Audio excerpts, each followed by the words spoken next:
Let's take a deeper look at 2016 when we talk about our investment returns, because it was really the tale of 2 years kind of wrapped in one.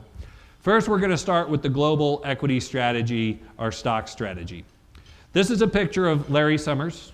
The reason I picked this picture of Larry Summers is I think he was personally responsible for depressing the entire global economy and markets last year with his opinion that we no longer are going to be able to grow because the population's not going to grow. We got no productivity and we've got too much political dysfunction, and therefore all the good times are behind us and everything ahead of us is going to be Blue Mondays.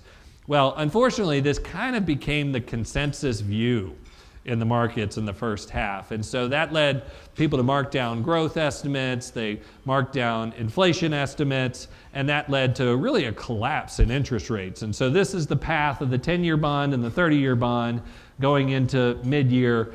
And we actually got down to 136, I think, on the 10-year bond in June, having started the year at 224, which was a historic low for the bond market. Where have all the good times gone?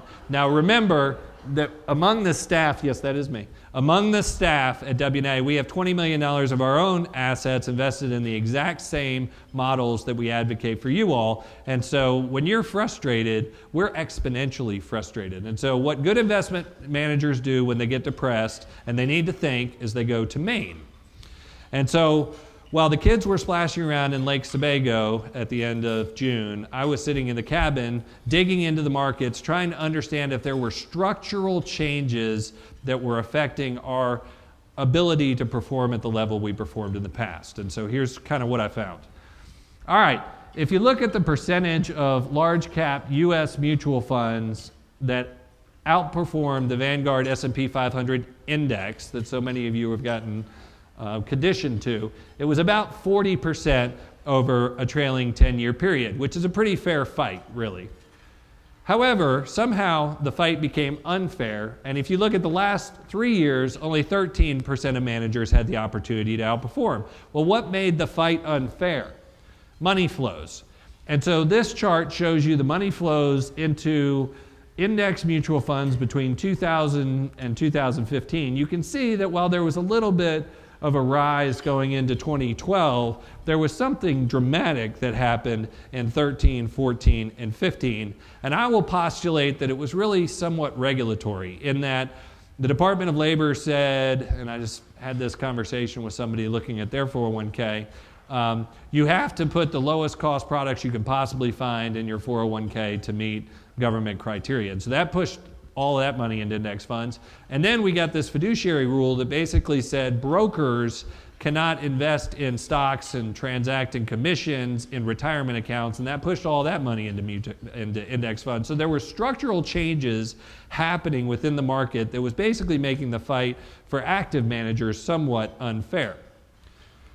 Well, the concern, of course, is that 40% of all of the money flowing into those index funds is basically going into one strategy, which is this S&P 500 large cap US equity strategy, which as a fundamentalist concerns me because anytime all the money's going one direction, usually, as you know, that doesn't end well. So we said, all right, if we concede that the money's flowing into the indexes, is there a way to reconstruct the indexes that really meets our fundamental criteria? And we focused our analysis really on four main attributes of performance. One, the value style, which asserts that inexpensive stocks tend to earn higher returns than expensive stocks over time. So could you reorganize the index just to express this value factor? What about the size factor? Well, that espouses that stocks of small companies tend to outperform stocks of larger companies over time. Thirdly, there's a momentum criteria that you can apply to the index that says stocks with strong recent performance will tend to earn higher returns than stocks with weak recent performance.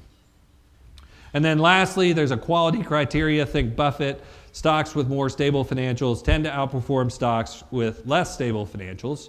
Okay, so we went back and looked at that criteria and said, if you chopped up the index weighted towards those factors, can you outperform?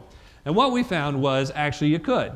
So this is a chart going back between 2001 and 2015, using those factor criteria and comparing returns above and below the line against the MSCI USA index. And you can see it doesn't work every year. So in 2012, only the value factor outperformed. But what we found was over a long period of time, now these returns are gross, but these strategies, when you reorganize the index, did have the opportunity to outperform, which was relatively captivating.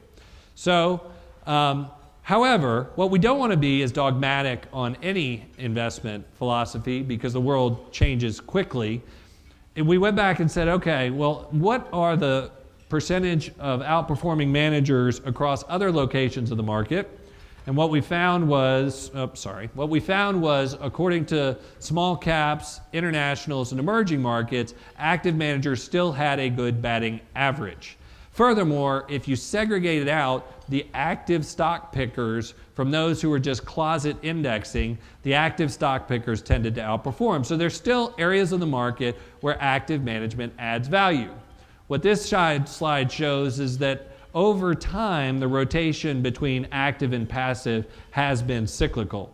So the last time we got down to where, mid-teens percentage of active managers outperformed was right about the bubble bursting in 1999. And you can see active management went on to a very long and successful streak to where 60% were outperforming by 2009.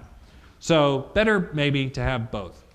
So I came back, we convened our investment committee and studied the results of this analysis, which of course could only happen, as I said, in Maine, because that's where investment managers go to think. And we reimagined the way we would construct the portfolio.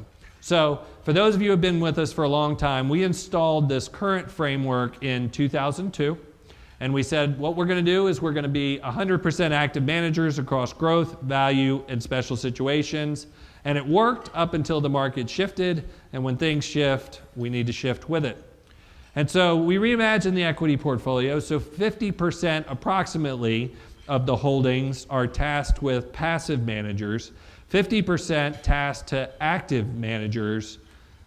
And the difference between the two is basically this. In the active slice, which will continue to be stock pickers, if you will, we'll focus on small cap, international, emerging markets, and our special situations.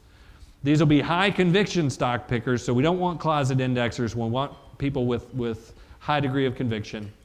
This will give us the opportunity for higher near-term success, but it also gives opportunity for dynamic risk management capabilities. So for instance, indexes are always 100% fully invested. Right now we have a small cap active manager who's 20% cash.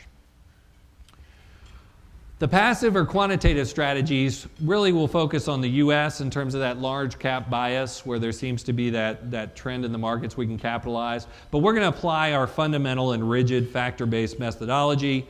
The benefit for all of you and for us is that these holdings have lower internal costs, they have higher return predictability, and as we've demonstrated, they do have longer term excess return potential.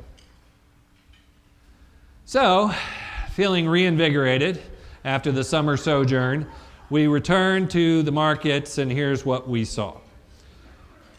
And yes, that's my chest. And also for you, Richard.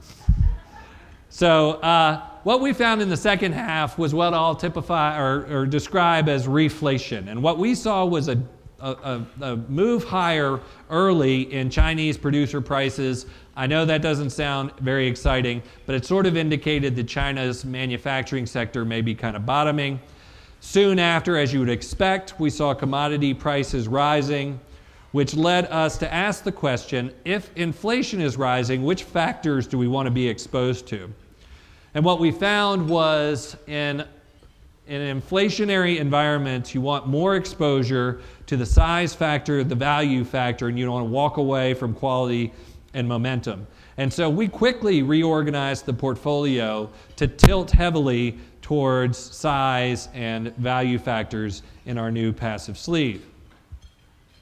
Fortunately, the inflation trend actually picked up speed. So there was a 25% rise in inflation expectations post-Brexit. While we were reorganizing the portfolio, we actually did make a trade on election day. We took a defensive holding, rotated it to an offensive holding on the assumption that it just can't get worse than this, right? People were so depressed, sentiment was so low. So anyway, we tilted even more to value and to small caps, and that helped. So Trump ended up just increasing the inflation expectations, which worked in our favor. So totally different framework here. You can see what happened to utilities and real estate and consumer staples. In the second half of the year, everybody sold the defensives that they'd loved in the first half of the year, and they rotated post-Trump specifically into the financials, technology, and more cyclically oriented areas of the market.